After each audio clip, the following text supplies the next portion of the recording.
So welcome students, welcome to Gyan wisdom. I am back with a new video. So ये एक knowledge type मतलब information type video होगा, मतलब informational होगा, जहाँ पे आपको बीकॉम में फाइनेंशियल अकाउंटिंग जो सब्जेक्ट है हमारा, उसके बारे में आपको मैं इस वीडियो में बताऊंगा कि हमारा जो सिलेबस है वो क्या है, कहाँ से आपको क्या पढ़ना है, क्या इम्पोर्टेंट है, कहाँ से करने से आपको प्रैक्टिकल आ जाता है, कितना थ्योरी इम्पॉर्टेंट है, कोचिंग क्लास इंपॉर्टेंट है या नहीं है. ठीक है, इन सारी बातों को हम डिस्कस करेंगे. किस चैप्टर से कितने मार्क्स का आता है, कितना लेक्चर उसको आपको देना चाहिए, कितना आपको मिलता है. ठीक है, इस तरह से. तो सबसे पहले चीज़ तो आपको ये याद रखना है कि नॉर्मली पहले ऐसा होता था 100 में से 20 मार्क्स जो था हमारा कॉलेज के पास होता था. ठीक है, कितना मार्क्स? 20 मार्क्स. ठीक है, और बचा हुआ 80 का GU पेपर बना रहा था पहले, मतलब गुवाहाटी यूनिवर्सिटी पहले 80 का बना रहा था. अब इसमें एक चेंज आ गया.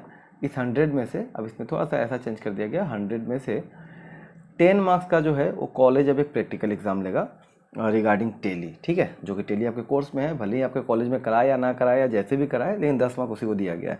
तो अभी तक जो हमारे आसपास जो भी कॉलेज है उसे यही पता चला है, जो मेरे स्टूडेंट्स उन्होंने बताया कि टेली का कुछ ऐसा क्लास होता नहीं है, बस वही थोड़ा सा बता दिया जाता है, उसी का एक भाई वाले के 10 मार्क्स दे दिया जाता है. हालांकि ऐसा होना नहीं चाहिए, होना ऐसा चाहिए था कि वो प्रैक्टिकल सिखाना चाहिए था, बट उसका हम कुछ नहीं कर सकते. तो कहीं पर भी आप क्लास लोगे, पहले जैसे 20 था वैसा ही 20 मार्क्स का आपका कॉलेज के पास में असाइनमेंट अटेंडेंस वगैरह रहेगा ही. हाँ, मतलब वो सेशनल एग्जामिनेशन. और बचा हुआ जो अब 70 मार्क्स अब GU काटेगा, मतलब 70 मार्क्स का जो पेपर है वो कौन रहेगा? वो GU के पास रहेगा. बाद बाकी 30 मार्क्स हो गया किसके पास? कॉलेज के पास. ठीक है, नाउ अब हम देख लेते हैं कि क्या क्या आपके पास में सिलेबस है. ये सब चीज़ जो है वो जितना इंपॉर्टेंट है नहीं. चलिए यहाँ पे आते हैं. सबसे पहले तो अच्छा, एक और क्वेश्चन हमारे पास में जो सबसे बेसिक जो स्टार्टिंग में हमें समझ लेना चाहिए कि प्रैक्टिकल और थ्योरी में कितने मार्क्स का रहता है, मतलब कैसा रहेगा. सो ऐसा समझ के चलो कि अप्रॉक्स 40 मार्क्स का तो प्रैक्टिकल रहता ही है. ठीक है, राइट लेफ्ट दायां बायां किसी भी चैप्टर में मिला के 40 के आसपास में रहेगा. अब पहले ऐसा होता था, अब क्या कर दिया गया है, अब ये 40 ना होके 35 to 40 रहेगा. ठीक है, कई बार क्या होता है थोड़ा ज़्यादा मार्क्स का थ्योरी प्रैक्टिकल रहेगा, कई बार कम मार्क्स का रहेगा, मगर रहेगा इसी रेंज में. ठीक है, तो कहने का मतलब है कि इस 35 मार्क्स या 40 मार्क्स का जो पेपर बनेगा प्रैक्टिकल में, इसमें 2 से 3 क्वेश्चन रहेगा आपका लॉन्ग क्वेश्चन, मतलब 10 मार्क्स वाले. ठीक है, और जो शॉर्ट क्वेश्चन है मतलब 20 से 30 नंबर का हो गया, और शॉर्ट क्वेश्चन आपको 2-3 रहेगा. ठीक है, इस तरह से पेपर काटा गया है. अब देखते हैं, अभी तक सिर्फ एक ही एग्जाम हुआ है इसका, बाद बाकी जो है वो जो बच्चे हैं वैसे ही पास हो रहे हैं, तो बस अब होने दो, अब क्या कर सकते हैं. बट इसके भी मतलब इसके बेसिस पे मैं बता रहा हूँ कि ऐसा ही कुछ चलता है. तो क्या सर ट्यूशन इम्पॉर्टेंट है? ये क्वेश्चन इम्पॉर्टेंट है, तो ये मैं ट्यूशन के बारे में बीच में या फिर लास्ट में बात करूँगा. ठीक है, चलिए नेक्स्ट अब देखते हैं थ्योरेटिकल फ्रेमवर्क जो है आपका चैप्टर है. ठीक है, यहाँ पे कुछ चैप्टर है, मैं चैप्टर का बस नाम बताऊंगा. ठीक है, यहाँ पे लेक्चर आपके पास 16 है. ये सब कुछ टॉपिक्स हैं, जैसे क्या क्या है: accounting as an information system, users of financial accounting information and their needs, qualitative characteristics information, functions advantage limitations of accounting, branches of accounting and basis of accounting, मतलब कैश बेसिस एक्रूअल बेसिस. पहले hybrid भी था, अभी इसमें 2 ही दिया गया है.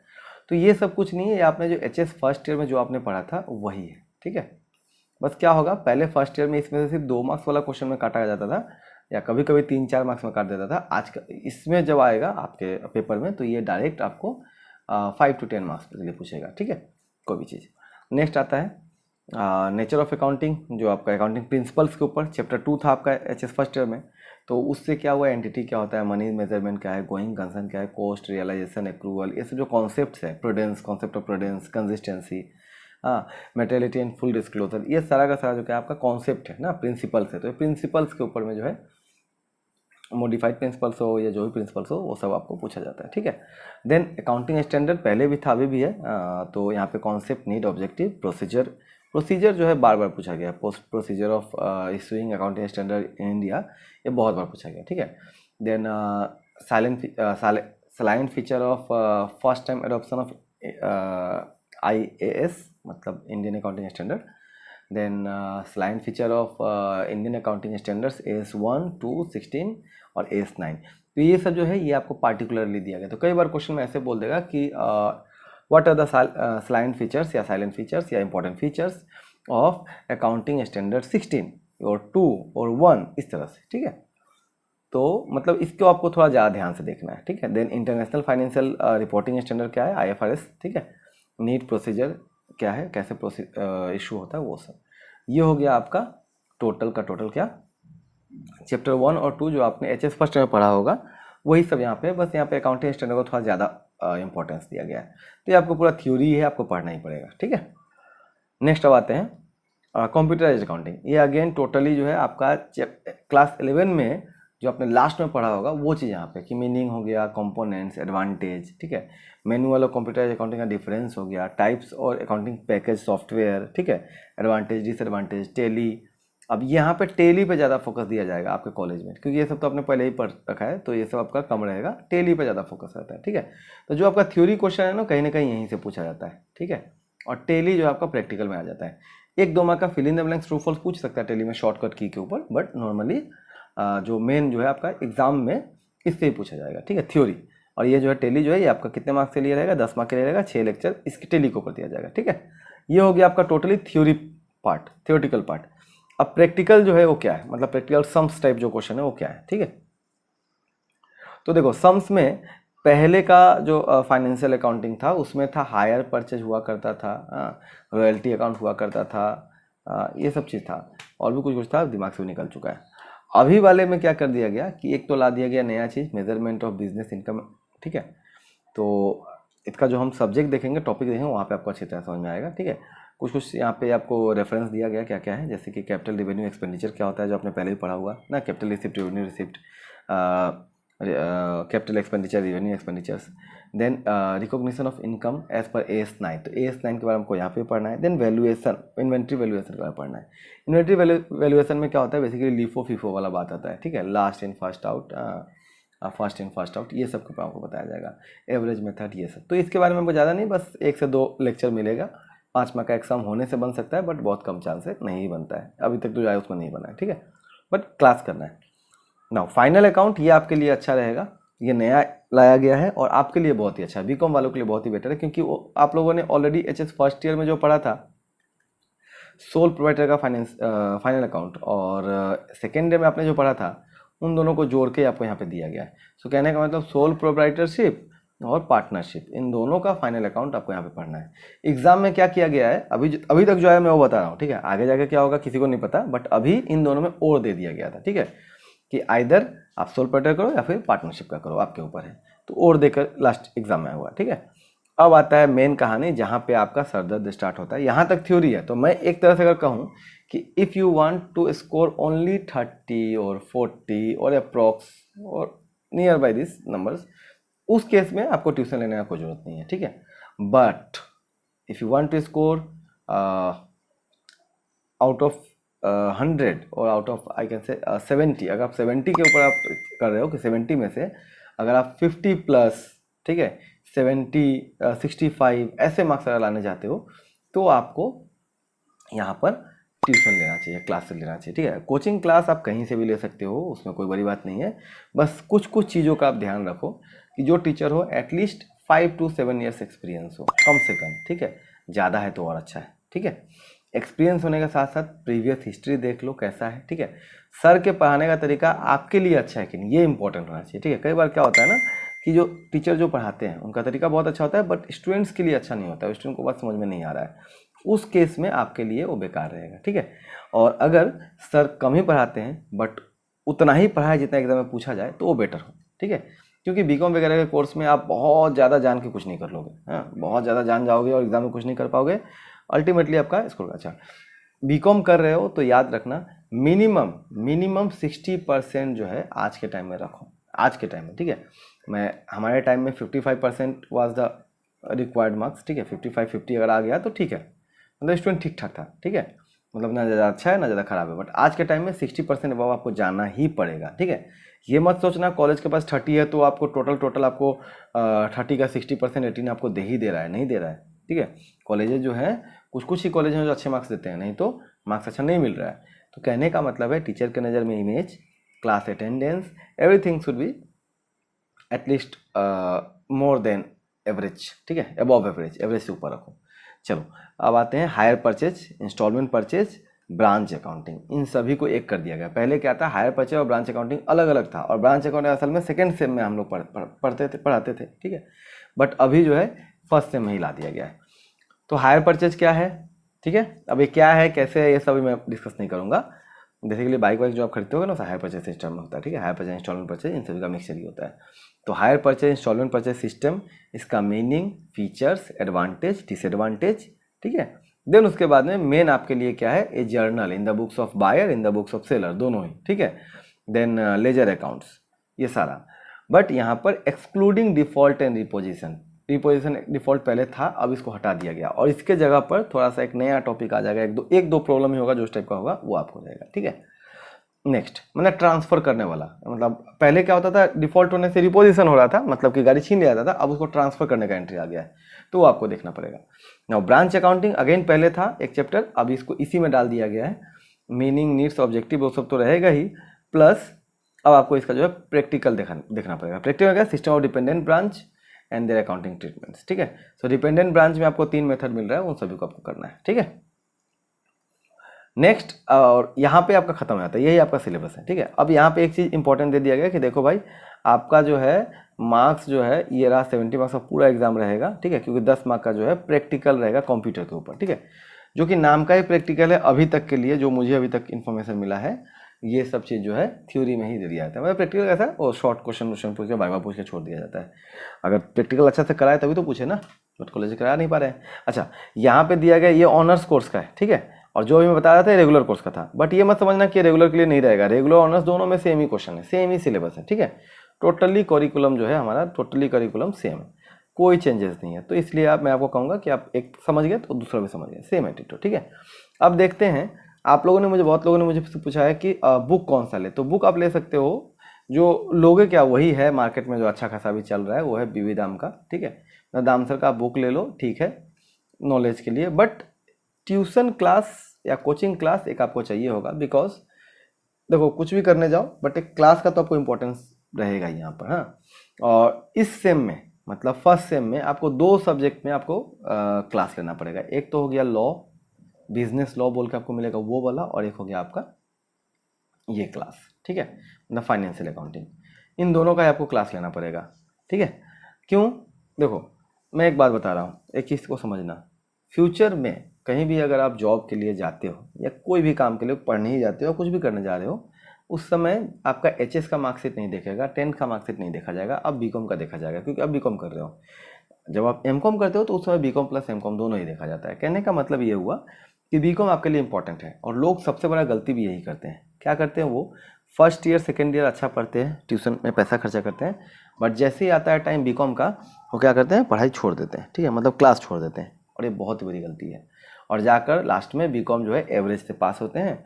और देखो कंपटीशन कितना गंदा आपको पता ही है ना, कि अगर 70% वाले हो, और कोई अगर 72 वाला चला गया ना, कोई अगर कितना चला गया, 72 वाला चला गया, तो आपका पत्ता कट। प्लस 72 से ऊपर मान लो कोई अगर लड़की चली गई 72 में ही, आप लड़के हो 72 वाले, लेकिन कोई लड़की चली गई, तो फिर आपका पत्ता कट हो जाएगा। जो प्राइवेट का मैं बात कर रहा हूँ, ठीक है। और गवर्नमेंट जॉब में आपको पता है कि एक्स्ट्रा करके क्लास उनका जो है एग्जाम होता है, तो उसको बोल कर फायदा नहीं। कहने का मतलब है कि कंपटीशन बहुत हाई है, सब कुछ देखना पड़ेगा, ठीक है। सो इस बुक में मैंने आपको जो भी बोला है, जैसे मीनिंग ऑफ अकाउंटिंग, इन्फॉर्मेशन हो गया, ब्रांचेज ऑफ अकाउंटिंग, हाँ, बेस हो गया, प्रिंसिपल्स हो गए, हाँ, अकाउंटिंग स्टैंडर्ड, IFRS, सब सारा चीज़ दिया गया, ठीक है, सब कुछ है जो आपके सिलेबस में, वो सारा चीज़ बुक में है। तो दाम सर का बुक आप ले लो, ठीक है, इसमें मेरा कोई कमीशन नहीं है, हाँ, आप मार्केट से खरीद सकते हो। मार्केट में अगर नहीं मिलता है, इन डैट केस आप क्या कर सकते हो, आप चाहो तो यहाँ से गुवाहाटी से आप मंगवा भी सकते हो, ठीक है, आप मंगवा लो गुवाहाटी से। आप जो गुवाहाटी में जो पान बाजार है, वहाँ वहाँ बहुत सारे दुकानदार है, वो डिलीवरी करवा देंगे, थोड़ा सा पैसा लेंगे, 50-60 रुपया, 100 रुपया पोस्ट कर देंगे, ठीक है। वो भी नहीं होता है तो अगर आप चाहो और आपके इलाके में बुक नहीं मिल रहा है, तो आप हमसे बुक ले सकते हो, सेम बुक, ठीक है। मतलब मैं भी वही करूँगा, मैं आपके लिए क्या करूँगा, मार्केट से बुक मंगवा लूँगा, और उसमें आपको जो डिलीवरी चार्ज होगा वो सब ऐड करके आपको एक बिल पहले ऑनलाइन पहले ही पे करना होगा, मैं बस क्या करूँगा आप तक पहुँचा दूंगा, ये हेल्प मैं कर सकता हूँ, ठीक है। बट इसमें मेरा कुछ है नहीं, मैं पहले बोल देता हूँ। हाँ, जो अगर बुक वाले दुकान वाले कुछ डिस्काउंट देते हैं वो भी आप ही को मिलेगा। अच्छा, अदरवाइज ये सब बुक ऑनलाइन भी अवेलेबल है। तो जिस एरिया में ये सब बुक अवेलेबल नहीं है, क्योंकि H S first second year के जब मैं क्लास ले रहा था लास्ट ईयर, तो मुझे पता चला कि बहुत सारे स्टूडेंट्स को तो बुक ही नहीं मिल पाता है दामसर का। बट बीकॉम के लिए दामसर बुक अच्छा है।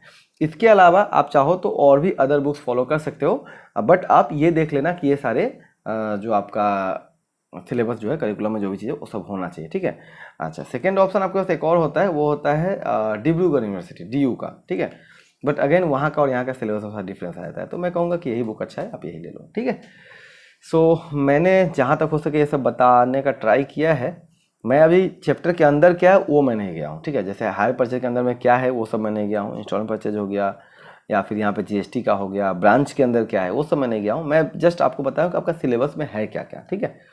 आई होप आपको समझ में आ गया होगा, इंपॉर्टेंस भी समझ में आ गया होगा बीकॉम का, ठीक है। अच्छा, इसके साथ एक और बात मैं बता दूं कि जब मैं अभी तो नहीं लेकिन अगले ये नेक्स्ट मंथ से, डेट मीन्स अक्टूबर से आप लोगों का भी क्लास में स्टार्ट करूंगा बीकॉम का, ठीक है। ऑनलाइन यूट्यूब पे भी करूंगा और ऑनलाइन लाइव क्लास भी करूंगा, मतलब सॉरी ये जो अपना जो मैं क्लासेस कराता हूँ पेड कोर्स, ठीक है। तो जो लोग मेरे क्लासेस से सेटिस्फाई हैं, पहले उन्होंने क्लास लिया है या फिर यूट्यूब पे मेरा क्लास लिए हैं, ठीक है, उनको लगता है कि मेरे से लेकर हेल्प मिलेगा, ठीक है। सो उन लोगों के लिए you all are always welcome, ठीक है। मेरे पास समय बहुत कम होता है, फिर भी मैं ऑनलाइन क्लास आप लोगों को कराऊंगा, जैसे कि मैं पहले भी कराया हूँ। वही रात वाला समय रहेगा, यही एक प्रॉब्लम होगा कि आपको, जैसे मैं पहले दिन में तो मैं अपना जो क्लास चलता है फिजिकल वो मैं कराता हूँ और थका हुआ मैं रहता हूँ, तो रात में आपको मैं 8 to 9, 9 to 10 इस तरह का टाइम देकर मैं आपको क्लास करा सकता हूँ, ठीक है। और वो क्लासेस रिकॉर्डेड भी रहेंगे, ठीक है, तो आप पूरे सेम में उसको देख पाओगे, समझ पाओगे। प्लस अगर आप क्लास लेते हो तो नोट्स आपको मैं प्रोवाइड कराऊंगा, नोट्स, ठीक है, अपना वाला नोट्स, ठीक है। मतलब अपना वाला जो नोट्स है वो भी आपको मिल जाएगा, आपको कोई बुक को खरीदने का जरूरत नहीं पड़ेगा, मतलब हेल्प बुक, गाइड वाइड, ठीक है। नोट्स मिल गया आपको, क्लासेस हो गए और कॉन्सेप्ट। और मेरा जो क्लास है, जिन लोगों ने HS सेकेंड ईयर क्लास किया है, ठीक है, उन लोगों को ये बात जरूर पता होगा, जानते भी होंगे कि मैं सिर्फ मेन टॉपिक पे ही क्लास कराता हूँ। मेन टॉपिक पे, मेन टॉपिक का मतलब क्या है, एक्चुअली बीकॉम में आप फालतू चीज करा भी नहीं सकते हो क्योंकि समय बहुत कम होता है और नंबर ऑफ क्लासेस कम होते हैं, ठीक है।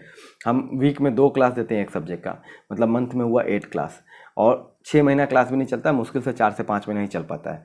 तो मतलब कि 40 क्लास के अंदर में हमको ये पूरा सब कुछ कवर करना होता है, समझे ना। तो इस तरह से हम कराते हैं कि, और मैं जो भी कराऊंगा ये श्योर है कि आपके एग्जाम में इससे बाहर कुछ नहीं आएगा, ठीक है। सो एक्सपीरियंस मैटर करता है, ठीक है। जैसे मैंने आपको पहले कभी बताया होगा कि मैं जब HS फर्स्ट ईयर क्लास कराया था, मैंने 3 कॉपी पूरा क्लास करा दिया था और जाकर स्टूडेंट का मार्क्स आता है 40% से बिलो 40%, ठीक है। जबकि आज के समय में वही मैं 1 कॉपी भी मेरा सही से नहीं भरता है पूरे क्लास कराकर, और मैं देखता हूँ कि उनका मार्क्स जो है 70-80 से प्लस आ जाता है, और अच्छा स्टूडेंट तो और भी अच्छा आ जाता है। तो बस वही एक्सपीरियंस मैटर करता है। So you can trust me always. आपका जो फीस होगा, जो ऑनलाइन जो लोग करेंगे उनका फ़ी मिनिमम ही रहेगा, ठीक है, जो गुवाहाटी में चल रहा है उससे कम ही रहेगा, ठीक है। आप ऑफलाइन ऑनलाइन दोनों ही कर सकते हो। अगर आप आसपास के हो, मतलब कि आमबाड़ी फटासिल मेरा क्लास चल रहा है, अगर आप वहाँ के हो तो आप ऑफलाइन क्लास ज्वाइन करो, ठीक है। और अगर आप ऑनलाइन करना चाहते हो तो आप ऑनलाइन भी ज्वाइन कर सकते हो, ओके। सो कोई भी क्वेश्चन, कोई डाउट हो तो जरूर पूछना। नंबर मेरा 7002456896, ठीक है। चलो, थैंक यू। कोई क्वेश्चन, कोई भी दिक्कत हो पूछा करो। बाय बाय, एंड मिलते हैं अगले क्लास में। और आप लोगों का जो मैं बोला यूट्यूब का क्लास, तो यूट्यूब पे मैं क्लास कराऊंगा, बट यूट्यूब में प्रॉब्लम यही होता है कि बाबू देखो, मेरे पास समय उतना है नहीं कि मैं यूट्यूब में उतना ज़्यादा क्लास दे पाऊँ। तो होगा क्या, जैसे मान लो हायर परचेज स्टार्ट किया तो मैं जस्ट कुछ जर्नल एंट्री समझा पाऊंगा, 1-2 सम समझा दूंगा, ठीक है। फिर मैं दूसरे टॉपिक पे मैं चला गया, या फिर ऐसा ही कुछ हो पाएगा ना, क्योंकि ज़्यादा जो है समय हम नहीं दे पाएंगे यहाँ पर। हाँ, बट जो हमारा जो लाइव क्लास है, ठीक है, वो आप ज्वाइन करो, उसमें आपको बहुत फ़ायदा मिलेगा, ठीक है। और फ़ी जो है बहुत ही मिनिमम रहता है। जो HS सेकेंड ईयर में किया था उन लोगों को पता होगा, मैंने 1440 रुपया में सेकेंड ईयर का पूरा ही कोर्स मैंने कराने का ले लिया था। बट मोटा मोटी हमारा 70% कोर्स भी खत्म हो गया था, लास्ट का 2-3 टॉपिक बचा था, तो उस समय जाकर पता चलता है कि एग्ज़ाम होगा ही नहीं। जब एग्ज़ाम ही नहीं होगा तो क्लास क्या कराना, तो उस समय हमने छोड़ दिया, ठीक है। तो आप 1440 में इतना करा सकते हैं, तो आप लोग के लिए बहुत कुछ रहेगा, ठीक है। सो ज़रूर हमें कांटेक्ट करो, क्लास अगर करना हो तो, ठीक है। कोई क्वेश्चन, कोई डाउट रहता है तो नीचे कमेंट करके पूछ देना। चलो बाय बाय, मिलते हैं अगले वीडियो में, and thank you. Share this video with your